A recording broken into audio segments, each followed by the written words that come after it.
સુંદર મજાની ઉદ્યાન તપની આરાધના કરાવી અને એક પણ દિવસનો આરામ કર્યા વગર એકમાત્ર પોતાના વચનને વળગી રહીને એમણે ત્યાંથી વિહાર લંબાવ્યું।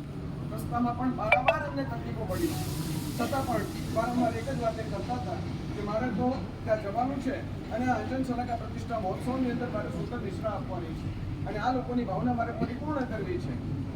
આજે સાંજે છેલ્લા ઘણા દિવસોથી એમની તબિયતની અંદર સતત ઉપર ચડાવ આવ્યા કરતા હતા।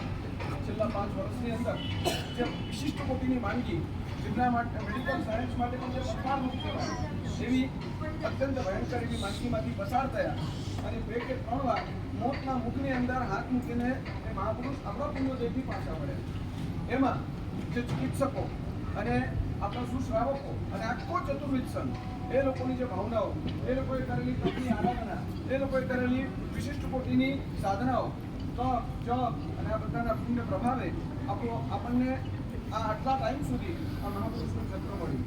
ડૉક્ટર શેખરભાઈ શાહ વગેરે અને સુશ્રાવક દૈવભાઈ વગેરે ભાગ્યવાન આત્માઓએ ખૂબ મહેનત કરી છે અને મહેનત કરીને એ મહાપુરુષને શાખા ઉપજાવવા માટેનો પ્રયત્ન કર્યો। અમે તો સતત સાથે રહ્યા।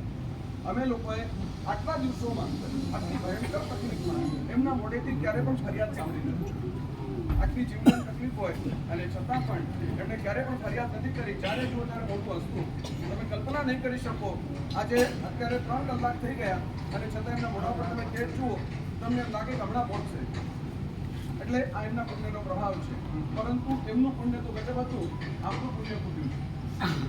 આપણા માથા ઉપરથી શિવ છત્ર આપણને છોડીને આજે આપણી વચ્ચેથી ખૂબ સુંદર સમાધિપૂર્વક 5:30 વાગ્યા સુધી એ વાક્યવાનો સાથે વાતો કરતા રહ્યા અને 5:45 વાગે મહાત્મા એમને વિનંતી કરી કે ભગવાન આપણે ગોચરી પકડવી છે અને મહાત્મા ગોચરી લેવા માટે જાય અને આવીને પાત્ર મૂકે અને એ વખતે એમને બેઠા કરવા ગયા અને બસ 1 કે 2 મિનિટનો ખેલ, એ 2 મિનિટના ખેલની અંદર જે પણ એમને થયું હોય પણ બિલકુલ અંદરની કોઈ તકલીફ વગર, ફરિયાદ વગર, મોઢામાંથી કોઈ અવાજ વગર એકદમ શાંતિ, નાનું બાળક જેને જો સૂઈ જાય બસ આ રીતે એમણે પોતાની આંખ બંધ કરી અને આપણી વચ્ચેથી